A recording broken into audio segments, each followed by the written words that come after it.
फौजी की पत्नी की दिल छूने वाली कहानी। वह दिखने में साधारण थी और घर के हालात भी दहेज देकर शादी करने लिए अनुकूल नहीं थे, इसलिए उसकी शादी जुड़ती नहीं थी। उसमें या गोत्र या कुंडली में कमी दिखाकर बहुत से रिश्ते मना कर देते थे। अंत में एक रिश्ता आया और उस लड़के ने उसे पसंद कर लिया। लड़का सेना में सिपाही था। बुजुर्ग लोगों ने शादी करने पर नाराजगी जताई और कहने लगे कि लड़का अपनी पत्नी को समय नहीं दे पाया और कल शहीद हो गया तो। पिता ने बेटी से पूछा।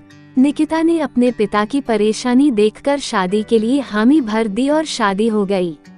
निकिता अपने ससुराल चली गई। फिर कुछ दिन बाद पति ड्यूटी पर चला गया। निकिता अकेली रह गई। वह सोचने लगी कि घर बैठे बैठे क्या करना चाहिए।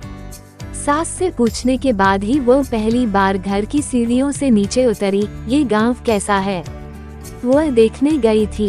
गांव बहुत बड़ा था। वहां उसे कोई नहीं पहचान सका। वो एक बड़ी दुकान के सामने चल रही थी, तभी एक दुकानदार ने आवाज लगाई और कहने लगा कि भाभी कोई सामान चाहिए क्या। उसने दूर से नहीं कहा। कुछ दूर पर एक किसान अपने खेत का कृषि सामान लेकर शहर की ओर जा रहा था। उस किसान ने निकिता को सलाम किया और पूछने लगा, भाभी आज यहाँ कहाँ। इस पर निकिता ने उससे कहा, आपको क्या करना है, मैं कहा भी जाओ। फिर किसान ने कहा, भाभी अगर आपको किसी भी चीज की जरूरत हो तो बस हमें बताना। धीरे धीरे निकिता आधा गांव घूम चुकी थी, लेकिन ऐसे किसी से कभी नहीं मिली जिसने उससे बात नहीं की है।